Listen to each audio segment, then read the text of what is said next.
और अब दिखाता हूं आपको कैसे उत्तर प्रदेश में घुसपैठिया मुक्त उत्तर प्रदेश बनाने की कवायद जारी। उत्तर प्रदेश के अंदर घुसपैठियों के खिलाफ योगी फोर्स पूरे एक्शन में है। दिन रात 24 घंटे उत्तर प्रदेश पुलिस ये ऑपरेशन चला रही है। मकसद सिर्फ एक है, ताकि उत्तर प्रदेश से जो अवैध घुसपैठी हैं, अवैध बांग्लादेशी हैं और अवैध रोहिंग्या हैं, उनका इसी तरीके की वेरिफिकेशन ड्राइव के बाद सफाया किया जा सके। घुसपैठियों के फर्जी आधार कार्ड और आधार कार्ड बनाने वाला जो पूरा सिंडिकेट है, उसका भी खुलासा हुआ, जो बांग्लादेशियों को, रोहिंग्याओं को भारतीय दस्तावेज बनवाता था।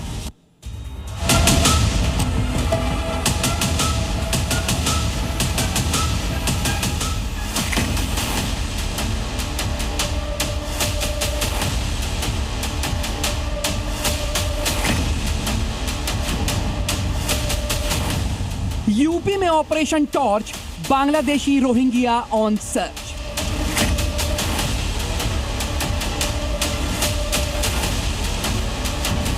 सीएम योगी का प्रण, घुसपैठियों के खिलाफ रण। उत्तर प्रदेश के सीएम योगी आदित्यनाथ ने घुसपैठियों के खिलाफ सबसे बड़ी जंग छेड़ दी है। एक के बाद एक अवैध बांग्लादेशी और रोहिंग्याओं की तलाश हो रही है, ताकि उन्हें पकड़कर यूपी ही नहीं बल्कि देश की सीमा से भी बाहर किया जाए।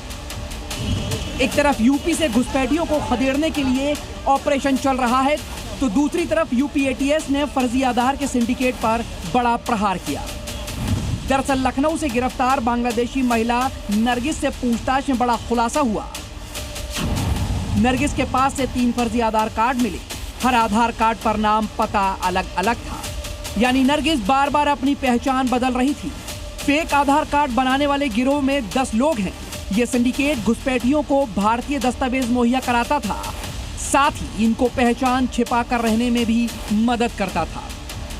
बांग्लादेशी घुसपैठिया नरगिस को यूपी एटीएस ने 29 नवंबर को गिरफ्तार किया था, जिसके बाद अब पूरा सिंडिकेट एटीएस के रडार पर है। फिलहाल एटीएस, पुलिस और खुफिया एजेंसियां मिलकर नरगिस के कॉल डिटेल, पैसों के लेन देन और पुराने कॉन्टैक्ट की जांच कर रही है, जिससे आने वाले दिनों में और भी गिरफ्तारियां होने की संभावना जताई जा रही है। साथ ही फेक आधार कार्ड से जुड़े सिंडिकेट पर और भी खुलासे हो सकते हैं। इस बीच लखनऊ, कानपुर, वाराणसी, झांसी, बदायूं, हर शहर में योगी फोर्स 24 घंटे एक्शन में है। प्रदेश में अब तक का सबसे बड़ा वेरिफिकेशन ड्राइव चलाया जा रहा है, जिसके तहत घुसपैठियों की तलाश हो रही है। रात हो या दिन, झुग्गी बस्ती या गली मोहल्ला, बांग्लादेशी और रोहिंग्याओं की पहचान पत्रों की जांच की जा रही है। ये ताजा तस्वीरें कानपुर की हैं, जहां पुलिस ने देर रात फ्लैश लाइट का इस्तेमाल कर झुग्गी झोपड़ियों, शेल्टर, बस स्टेशन और रेलवे प्लेटफॉर्म पर जाकर चेकिंग की और झुग्गी झोपड़ियों में रहने वाले लोगों के दस्तावेजों को खंगाला जा रहा है, ताकि किसी भी तरह का अवैध बांग्लादेशी या रोहिंग्या प्रदेश में ना रह सके। उधर वाराणसी में भी योगी फोर्स एक्शन में है। झुग्गी झोपड़ियों में रहने वाले एक एक शख्स की चेकिंग हो रही है। इनके आधार कार्ड भी चेक किए जा रहे हैं।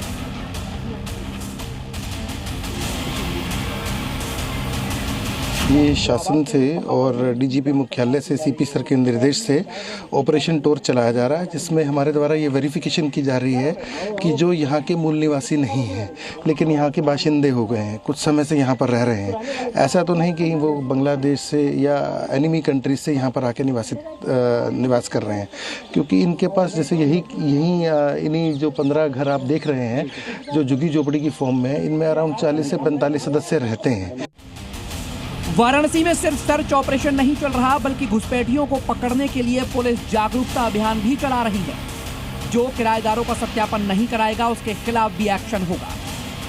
इस बात को ध्यान रखा कि यदि कोई बाहरी व्यक्ति आपके यहाँ कमरा किराए पे रह रहा हो या कोई बाहरी व्यक्ति कमरा किराए पर लेने के लिए आ रहा हो, तो बिना सत्यापन के या बिना पुलिस को उसकी सूचना दिए कोई भी व्यक्ति किसी भी व्यक्ति को, बाहरी व्यक्ति को किराए पर नहीं रखेगा।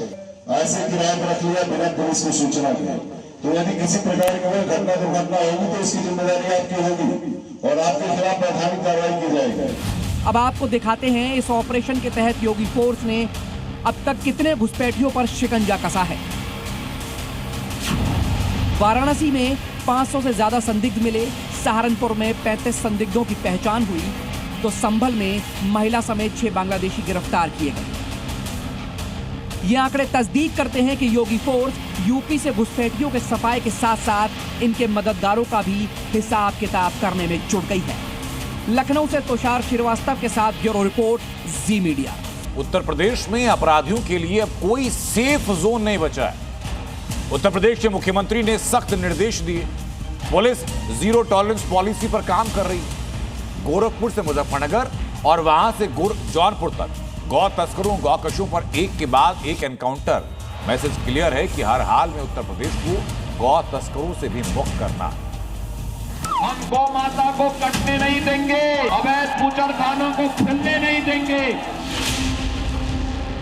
यूपी में ताबड़तोड़ कार्रवाई, गो तस्करों की शामत आई। 24 घंटे में 6 एनकाउंटर, रडार पर गो तस्कर। विजन उत्तर प्रदेश को उत्तम प्रदेश बनाना, मिशन यूपी को अपराध मुक्त करना और टारगेट पर सूबे के गो तस्कर और गोकश। सीएम योगी ने जो ठाना है उस पर ताबड़तोड़ एक्शन हो रहा है। यूपी में एक ही पॉलिसी है, क्राइम किया तो फिर एनकाउंटर तय। यूपी पुलिस का एक्शन अपराधियों, माफियाओं पर कहर बनकर टूट रहा है। ऑपरेशन लंगड़ा पूरे प्रदेश में चल रहा है, लेकिन सबसे ज्यादा नजर है गो तस्करों पर। गोरखपुर से लेकर मुजफ्फरनगर, जौनपुर, कानपुर से बलिया और बरेली तक गो तस्करों के खिलाफ योगी फोर्स ने अभियान चला रखा है। इसी कड़ी में गोरखपुर पुलिस को बड़ी सफलता मिली है। 7 जिलों की पुलिस और एसटीएफ को चकमा दे रहा 25,000 का इनामी बदमाश झिनक निषाद गिरफ्तार कर लिया गया। ये वही गो तस्कर है जिसकी नीट के छात्र दीपक गुप्ता हत्याकांड में पुलिस लंबे समय से तलाश कर रही थी। आरोपी के पास से 105 ग्राम हेरोइन बरामद हुई है, जिसकी इंटरनेशनल कीमत करीब 25 लाख बताई जा रही है। पुलिस की जांच में पता चला है कि गो तस्करी पर योगी फोर्स का शिकंजा कसने के बाद झिनक नशे की तस्करी में उतर गया था। मुजफ्फरनगर में पुलिस और गोकशों के बीच हुई मुठभेड़ के बाद इलाके में हड़कंप मच गया। पुलिस की जवाबी कार्रवाई में 20,000 के नामी शातिर गौकश शौकत गोली लगने से घायल हो गए। शौकत के खिलाफ गैंगस्टर एक्ट समेत गौकशी के करीब 1.5 दर्जन संगीन मुकदमे दर्ज और वो लंबे समय से वांटेड चल रहा था। उसका पीछा किया तो आगे ट्यूबवेल के पास में उसने पुलिस वालों पर फायरिंग की। पुलिस ने आत्महत्या से फायरिंग की। उसके एक पैर में गोली लगी है। घायल अवस्था में उसको सीएससी बुढ़ाना भेज दिया गया है। उसके खिलाफ करीब 16 मुकदमे कायम है। जो हमारा थाना बुढ़ाना में करीब 1.5-2 माह पहले एक अटाली के जंगलों में गौकशी हुई थी, उसमें वो बांसी चल रहा था। उस पर 20,000 का इनाम घोषित था। उसके पास से एक मोटरसाइकिल, एक स्प्लेंडर काले रंग की और एक देसी तमंचा, 315 बोर, एक जिंदा कारतूस, एक खोखा कारतूस बरामद हुआ।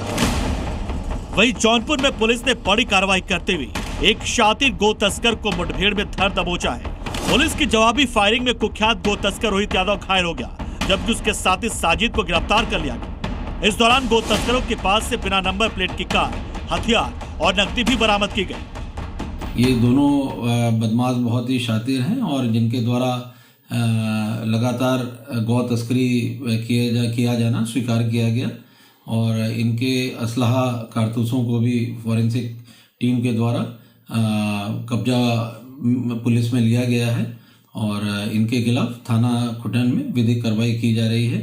मजरूब को अस्पताल रवाना किया जा चुका है। उत्तर प्रदेश में गौहत्या करने वालों का बचना मुश्किल है, ये चेतावनी खुद सीएम योगी आदित्यनाथ भी दे चुके हैं। हमने इनकी पूरी की पूरी कटान को रोक करके अवैध बूचड़खानों को पूरी तरह बंद किया। हम गौ माता को कटने नहीं देंगे, अवैध बूचड़खानों को खुलने नहीं देंगे।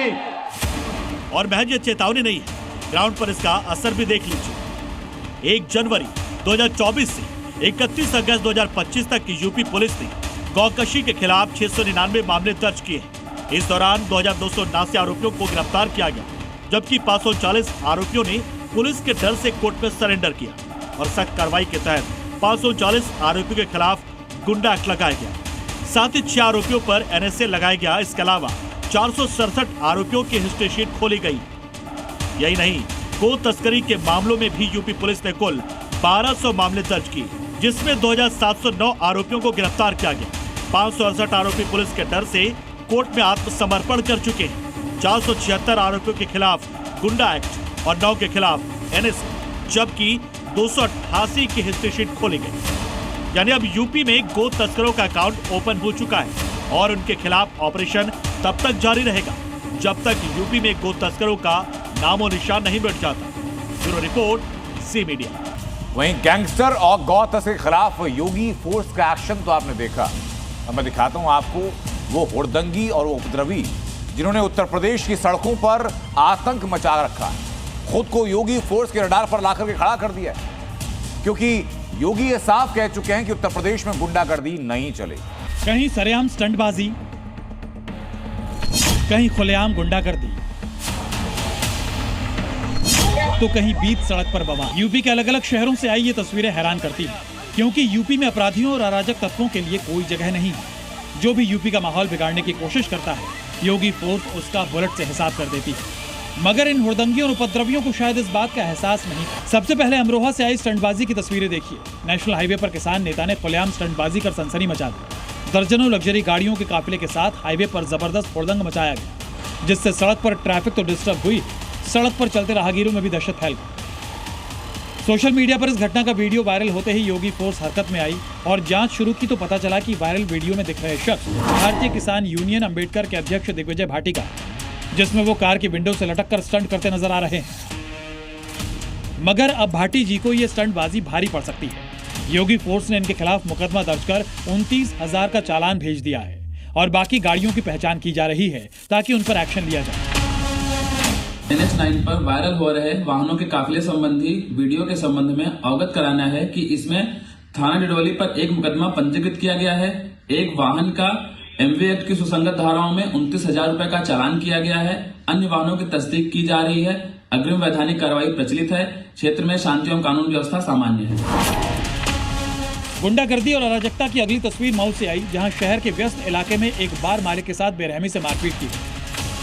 सीसीटीवी फुटेज में 8 से 9 लोग मालिक और उसके बेटे को पीटते दिख रहे हैं। हमलावरों ने बोतल और रॉड से पहले बुरी तरह मारा और फिर रेस्टोरेंट बंद करने की धमकी भी दी। लेकिन इस गुंडागर्दी का हिसाब अब योगी फोर्स करेगी। हमलावरों के खिलाफ कार्रवाई की तैयारी शुरू हो गई है। अब देखिए गाजियाबाद के कबीरनगर थाने का ये वायरल वीडियो, जिसमें 2 महिलाएं एक दूसरे पर ताबड़तोड़ वार करते दिख रही हैं। आसपास के लोग उन्हें काफी देर तक छुड़ाने की कोशिश करते हैं, मगर बवाल नहीं थमा। हालांकि ये वीडियो आपसी मारपीट का है, लेकिन इसकी वजह से रोड पर लंबा जाम लग गया। लिहाजा गाजियाबाद पुलिस इस वीडियो के आधार पर इन महिलाओं की पहचान करने में जुटी है। ब्यूरो रिपोर्ट, ज़ी मीडिया। उधर बिहार के मुख्यमंत्री नीतीश कुमार का हिजाब हटाने वाले वीडियो पर अब सियासी हंगामा शुरू हो चुका है। चौतरफा बयानबाजी है। उत्तर प्रदेश में लखनऊ में पोस्टर वॉर से एनडीए को घेरा गया, इसी को लेकर विपक्ष इसे सीधा मुस्लिम महिलाओं के सम्मान से जोड़ रहा है और बड़ा मुद्दा बना रहा है। यानी एक तरफ नीतीश कुमार को एनडीए नेताओं का समर्थन है तो दूसरी तरफ विरोधों का तीखा हमला। यानी हिजाब के बहाने पूरी एनडीए सरकार विपक्ष के निशाने पर आ चुकी है।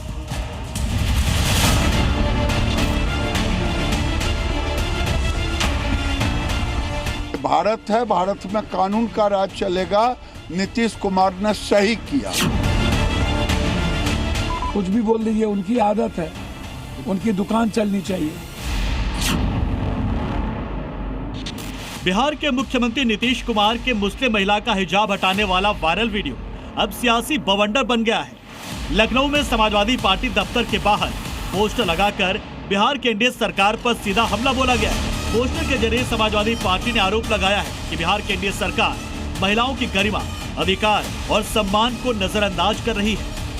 पोस्टर में नियुक्ति पत्र न मिलने, छात्राओं से हिजाब हटवाने और नारी सम्मान जैसे मुद्दों को उठाते हुए सवाल दागे गए हैं।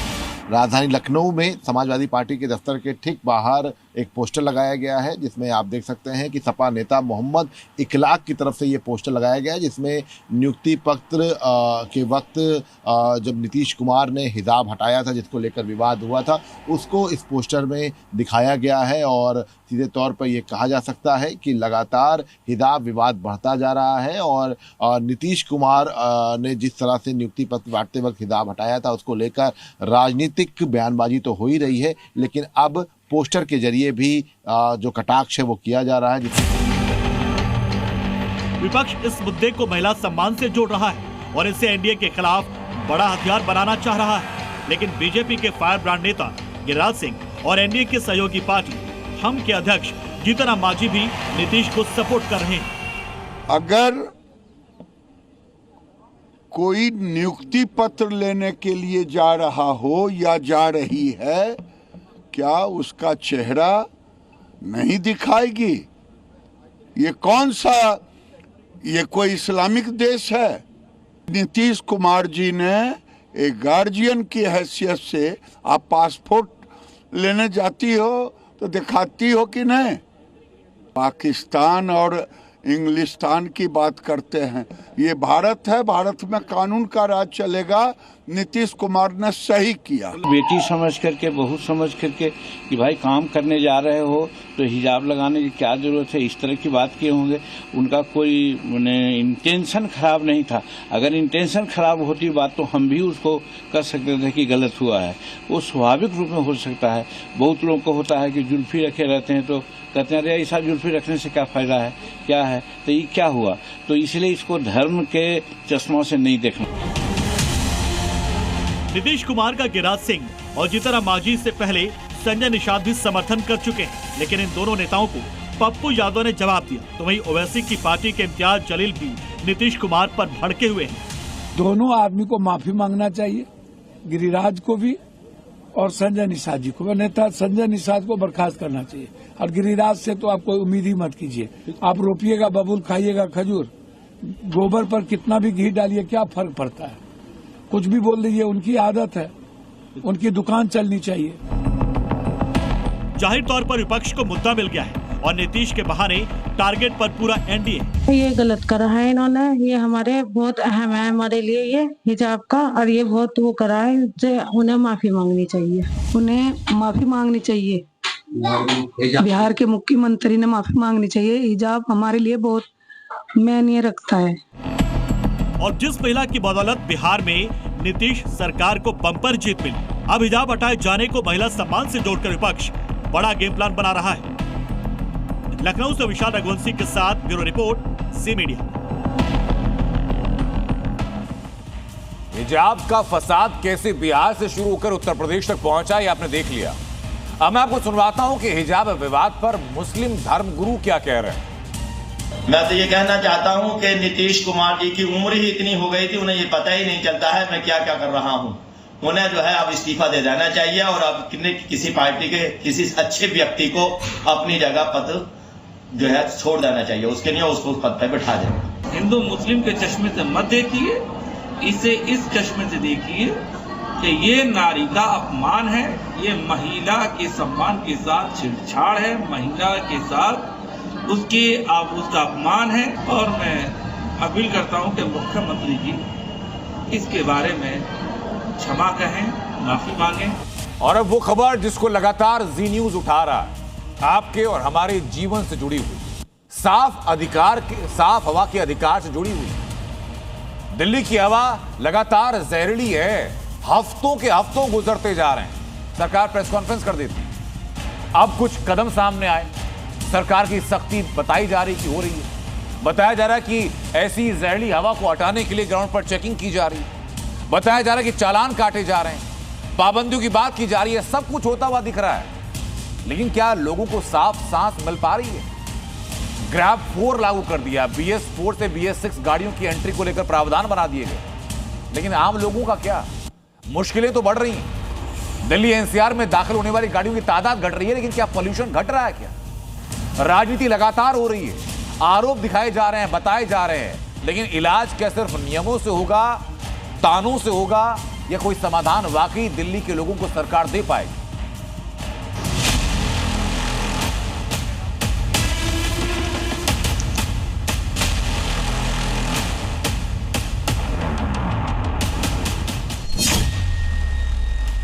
दिल्ली बीमार, क्या इलाज?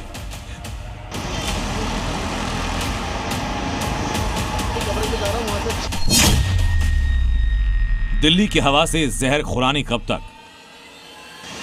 दिल्ली को पोल्यूशन से मुक्ति दिलाने के लिए रेखा गुप्ता सरकार की सख्ती शुरू हो चुकी है। रेखा आर्मी ग्राउंड पर उतरकर पोल्यूशन को कम करने के लिए तमाम इंतजाम कर रही है।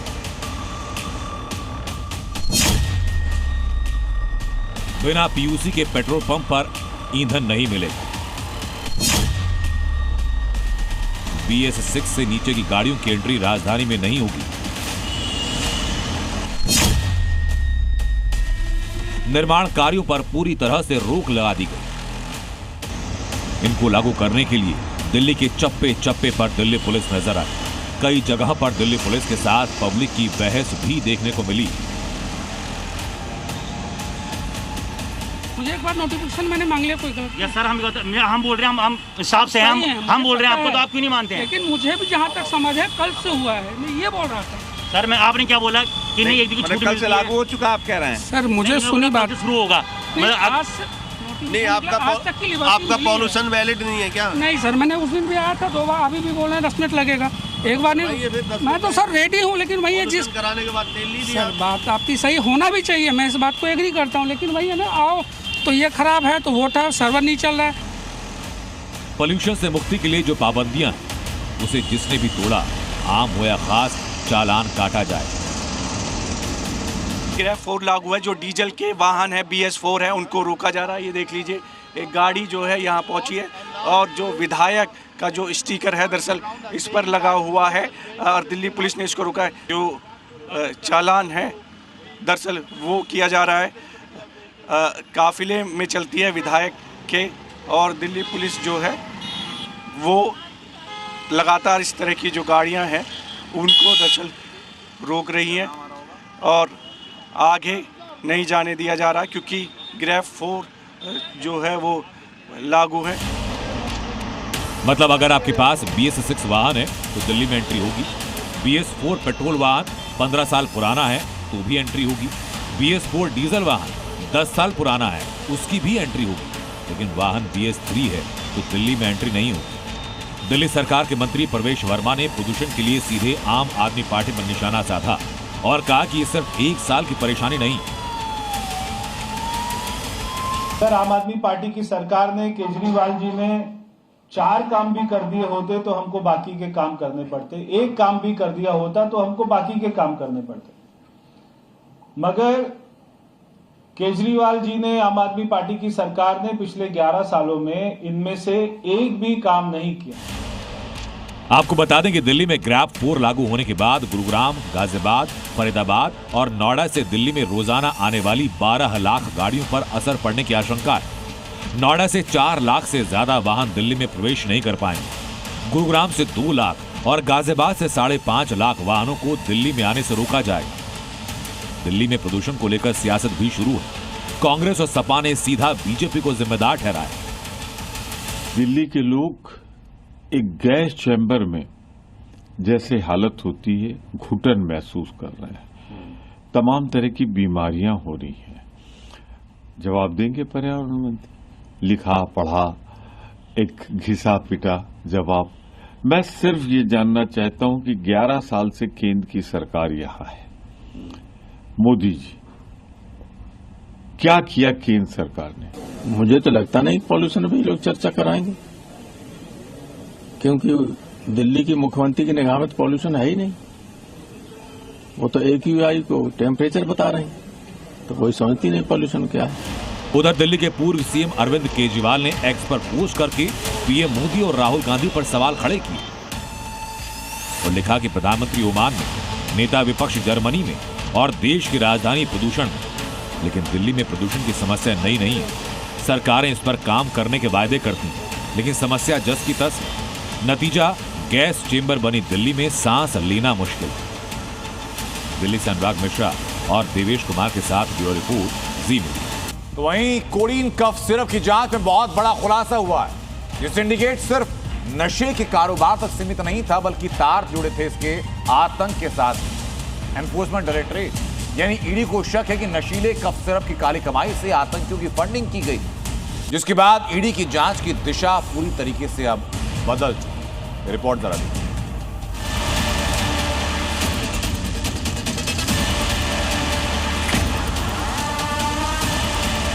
यूपी के नशीले कफ सिरप का टेरर कनेक्शन। क्या कोडीन कफ सिरप की कमाई से टेरर फंडिंग हुई? कोडीन कफ सिरप की तस्करी अब केवल नशे का कारोबार नहीं, बल्कि टेरर फंडिंग का जरिया बन चुकी है। सूत्रों के मुताबिक ईडी की जांच में खुलासा ये कि बांग्लादेश भेजी जा रही सिरप की काली कमाई का इस्तेमाल कट्टरपंथी संगठन कर रहे हैं, जिसके बाद ईडी एक साथ कई एंगल पर अब जांच कर रही है। ईडी को शक ये कि नशीले कफ सिरप की काली कमाई का इस्तेमाल टेरर फंडिंग में हुआ, जिसके बाद कई हवाला ऑपरेटर ईडी के रडार पर हैं। बताया जा रहा है कि भारत बांग्लादेश बॉर्डर पार करने के बाद कफ सिरप की सप्लाई चेन कुछ इस्लामिक संगठनों के कंट्रोल में चली जाती थी, जिसकी कमाई का इस्तेमाल आतंकी वारदात के साथ दूसरी संदिग्ध गतिविधियों में हो सकता है। सूत्रों के मुताबिक कोडिंग कफ सिरप का सिंडिकेट दुबई से ऑपरेट होता था और भारत में अलग अलग सिंडिकेट को हवाला के जरिए रकम भेजी जाती थी। जहरीले कफ सिरप का मास्टरमाइंड शुभम जायसवाल का दुबई में बड़े हवाला ऑपरेटर से कनेक्शन का भी खुलासा हो चुका है। अब जांच एजेंसीज के रडार पर दवा कंपनी और हवाला ऑपरेटर है। कई कंपनियों की लिस्ट भी तैयार की गई। बहुत जल्द नोटिस भेजकर कंपनी के अधिकारियों से पूछताछ होगी। उत्तर पूर्वी राज्यों त्रिपुरा, मिजोरम और असम के बॉर्डर पर एक्टिव इस सिंडिकेट के तार अंतर्राष्ट्रीय नेटवर्क से जुड़े हैं, जो सुरक्षा एजेंसीज के लिए बड़ी चुनौती है। अब रुक करते हैं जम्मू कश्मीर का, जहां आतंक के खिलाफ जबरदस्त एक्शन जारी है। जम्मू में सुरक्षा बल ऑपरेशन काल चला रहे हैं, तो श्रीनगर में आतंकियों के हथियार बरामद हुए और उसके ठीक बाद सिक्योरिटी हाई की गई, इलाके को कॉर्डन ऑफ किया जा रहा है।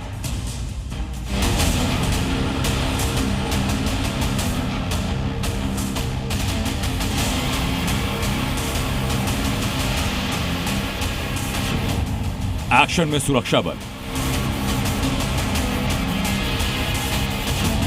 आतंकियों में हड़कंप। जम्मू से श्रीनगर तक आतंकियों के खात्मे का ब्लूप्रिंट तैयार हो चुका है। साल का अंत होते होते घाटी से आतंक खत्म करने की मुहिम जारी है। जम्मू में ऑपरेशन काल चल रहा है। श्रीनगर में टेरर एक्टिविटी पर लगाम लगाने के लिए हाई अलर्ट है। जम्मू के उधमपुर में 15 दिसंबर से शुरू हुई मुठभेड़ चौथे दिन जारी है। जैश के 3 आतंकियों को घेरा हुआ है। नाम है ऑपरेशन काल, जिसका मकसद साफ, दहशतगर्दों को जहन्नुम पहुंचाना। सांबा एसओजी की टीम इस समय पूरे सांबा के इलाकों को खंगाल रही है, क्योंकि यहाँ पर भी कई संदिग्ध मूवमेंट जो है वो देखी गई है। आप तस्वीरों में देख सकते हैं इस समय घने जंगल के इलाके को एसओजी के जवान जो हैं वो लगातार खंगाल रहे हैं। अत्याधुनिक हथियारों के साथ लैस पूरी तरह से एसओजी के जवान ये सुनिश्चित कर रहे हैं कि किसी भी तरह का टेरर हाइडआउट यहाँ पर ना बना हो, या किसी तरह की इंटरनेशनल बॉर्डर के साथ सटे इलाकों में टनल जो है वो आतंकियों को यहाँ पर मदद ना करे। एसओजी और जम्मू पुलिस के जवान हर उस जगह की तलाशी कर रहे हैं जहां आतंकी छिपे हो सकते हैं। आने वाले दिनों में बर्फबारी हो सकती है। सेना घुसपैठ के हर कदम पर नजर रख रही है, ताकि पाकिस्तान से हिंदुस्तान की सीमा में दाखिल होने की हिमाकत करने वाले आतंकियों का अंत हो।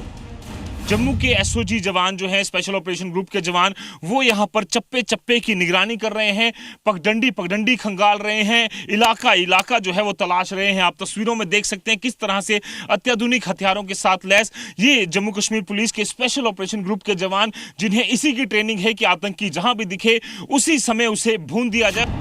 एक तरफ जम्मू में आतंकियों को घेरा हुआ है, तो दूसरी तरफ श्रीनगर में लोकल टेररिस्ट और उनके सपोर्टर्स यानी ओवरग्राउंड वर्कर्स पर नजर रखने के लिए सिक्योरिटी फोर्सेस हाई अलर्ट पर है। जगह जगह जवानों की तैनाती है। गाड़ियों को रोककर तलाशी ली जा रही है। इस वक्त हम बाहरी इलाके में खड़े हैं। आप देखिए किस तरह से सीआरपीएफ और जम्मू कश्मीर पुलिस के जो लोग हैं यहाँ पर चेकिंग कर रहे हैं कि एक वाहन को जो है रोका जा रहा है। हथियारों से लैस ये जवान जो यहाँ पर खड़े हैं और हर ऑटो हो या फिर प्राइवेट गाड़ी हो उसको रोककर चेकिंग की जा रही है। बैग्स की तलाशी होती है और सीआरपीएफ के जवान हथियारों से लैस यहाँ पर, ये पूरा नाका यहाँ पर आप देखिए। 16 दिसंबर को श्रीनगर में चीनी हैंड ग्रेनेड, AK-47 और भारी मात्रा में बारूद बरामद हुआ।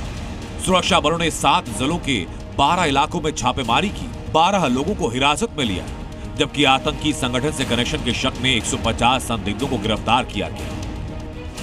काफी छापामारी भी हुई और श्रीनगर के ही नट्टीपुरा तार इलाके से एक कब्रिस्तान से हथियार और गोला बारूद भी बरामद किया गया। पोस्टर्स बरामद किए गए अंसारुल गज़वतुल हिंद के। इस तरह से आप देखिए हर पैसेंजर गाड़ी को रोका जाता है। न्यू ईयर के मौके पर आतंकी गतिविधियों को ध्यान में रखते हुए अंतर्राष्ट्रीय सीमा और जम्मू श्रीनगर हाईवे पर हाई अलर्ट जारी है। रैंडम स्क्रीनिंग हो रही है, मतलब आतंकी बच नहीं पाएंगे। जम्मू से रजत बोरा और श्रीनगर से खालिद हुसैन के साथ ब्यूरो रिपोर्ट, जी मीडिया। उधर पाकिस्तान में आसिम मुनीर के सीडीएफ बनने के बाद लोकतंत्र पाकिस्तान के अंदर अपनी आखिरी सांसें गिन रहा है, क्योंकि यहां पर प्रोटेस्ट करना मना है, सवाल उठाना भी मना है।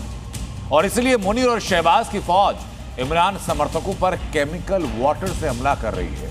और जब प्रदर्शनकारी पीछे हटने को तैयार नहीं हुए, ठीक ऐसे ही प्रदर्शनकारी प्रदर्शन करते रहे, तो इमरान खान की तीनों बहनों और उनके समर्थकों के खिलाफ एंटी टेररिज्म एक्ट के तहत केस दर्ज कर दिया गया। पाकिस्तान में मुनीर शहबाज का अनर्थ,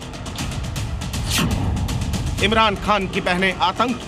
पाकिस्तान में इमरान की रिहाई के लिए हर रोज आंदोलन तेज होने से मुल्ला मुनीर और शहबाज शरीफ खौफ में, क्योंकि जेल के अंदर बंद इमरान खान के लिए अडियाला जेल के बाहर समर्थकों ने डेरा डाल दिया। सरकार के खिलाफ प्रदर्शन और नारेबाजी हो रही है। गुस्साए इमरान समर्थकों को अब मुनीर और शहबाज के लिए हालात कंट्रोल करना मुश्किल हो गया है। आने वाले दिनों में यह आंदोलन और उग्र हो सकता है, जिसकी वजह से मुनीर हर रोज नई साजिश रच रहे हैं। कभी इमरान समर्थकों पर केमिकल वाटर से हमला किया जा रहा है, तो कभी पुलिस और सेना इमरान समर्थकों को बेरहमी से पीट रही है। इसके बावजूद इमरान खान की बहनें और समर्थक पीछे हटने को राजी नहीं है। और अब मुनीर बौखलाहट में ऐसे फैसले ले रहा है जिससे पाकिस्तान ही नहीं पूरी दुनिया दंग है। अडियाला जेल के बाहर प्रदर्शन करने पर 400 लोगों के खिलाफ एंटी टेरर एक्ट में केस दर्ज कर दिया गया है। इसमें इमरान खान की तीनों बहनें अलीमा खान, उज़्मा खान और नूरीन खान नियाजी भी शामिल हैं। इन पर आपराधिक साजिश रचने, पुलिस कर्मियों पर हमला करने और धारा 144 का उल्लंघन करने का भी केस दर्ज किया गया है। इस बीच इमरान खान के बेटे भी विदेश से पाकिस्तान कूच की तैयारी में हैं।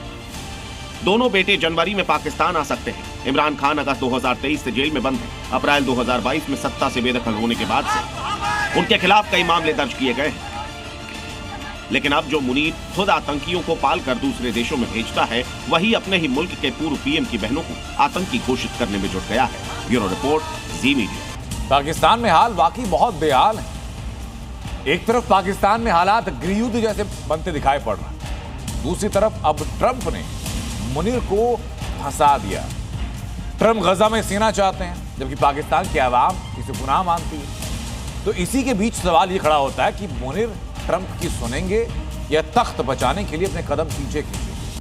नहीं, ये भी सच है कि फैसला दोनों में से चाहे जो हो, पाकिस्तान में तूफान आना तय। मुल्ला मुनीर ट्रंप की गोद में बैठेगा या पाकिस्तानी आवाम की सुनेगा?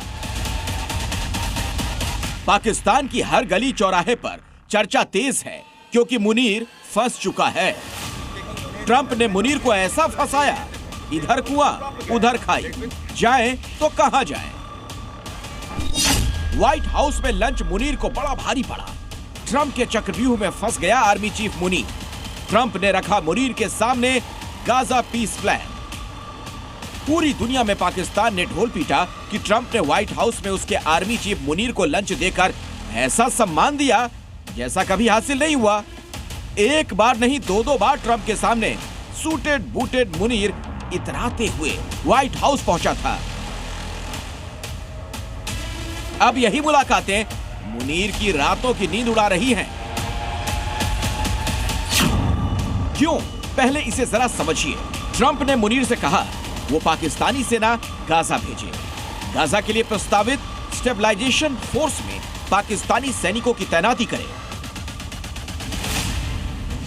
पाकिस्तान की गलियों में इजराइल के गाजा पर हमले के बाद से ही फिलिस्तीन जिंदाबाद और इजराइल मुर्दाबाद के नारे लगते रहे। पाकिस्तान की आवाम इस्लाम के भाईचारे के सिद्धांत के तहत फिलिस्तीनी मुसलमानों को अपना मानती है।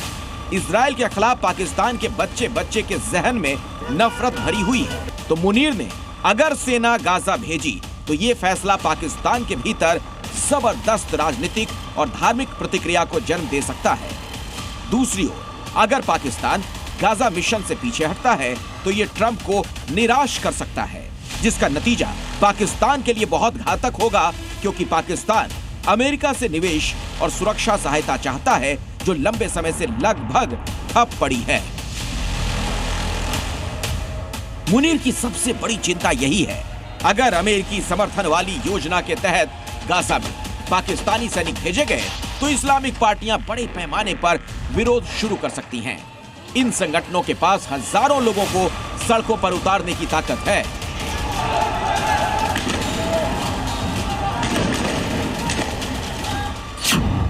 ट्रंप के 20 पॉइंट गाजा प्लान के तहत मुस्लिम देशों की एक संयुक्त सेना को गाजा में तैनात करने की योजना है। इसका मकसद युद्ध के बाद वहां पुनर्निर्माण, आर्थिक बहाली स्थापित करना है। बीते 2 साल से ज्यादा समय में इजरायली हमलों से गाजा पूरी तरह से तबाह हो चुका है। ट्रंप की चमचागिरी कर पाकिस्तान फंस गया है। इसी बीच अमेरिका ने एक बार फिर से मुनीर को वाशिंगटन बुलाया और आने वाले हफ्तों में असीम मुनीर की व्हाइट हाउस जाने की संभावना है। अगर असीम मुनीर अमेरिका जाते हैं तो पिछले 6 महीने में उनकी तीसरी अमेरिका यात्रा होगी, जिसमें बातचीत गाजा पर फोकस होगी और ट्रंप कह रहे होंगे कि मुनीर अपनी सेना गाजा भेजो। अब एक बड़ी खबर, कंपनियों से लोन लेकर उसे कर्ज के पैसों का गलत इस्तेमाल करने वालों के खिलाफ ईडी पूरे एक्शन में है। अब ईडी ने ऐसे ही शख्स और कुछ कंपनियों पर नकेल कसने की तैयारी की। घोटाला करीब 10,000 करोड़ रुपए के लोन स्कैम से जुड़ा है, जिसमें India bulls housing finance company का पूर्व प्रमोटर समीर गुप्ता और कई नामी गिरामी कंपनियां आरोपी हैं। सबके खिलाफ दिल्ली पुलिस की आर्थिक अपराध शाखा ने एफआईआर दर्ज कर दी।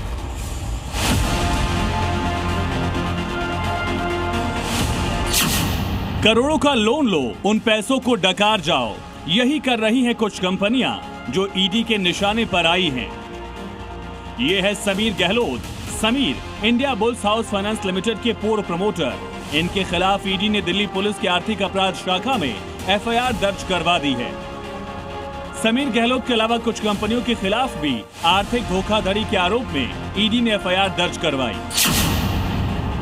अमेरिकॉर्प group, Reliance ADAG, DLF group, Vatika group और चोडिया ग्रुप। अब समझिए कैसे समीर और ये कंपनियां लोन के पैसों की हेराफेरी के आरोप में शामिल हैं। ईडी की जांच में खुलासा हुआ कि अलग अलग कंपनियों ने हजारों करोड़ रुपए के लोन लिए। उस लोन का इस्तेमाल तय उद्देश्य की बजाय शेयरों में निवेश के लिए किया गया।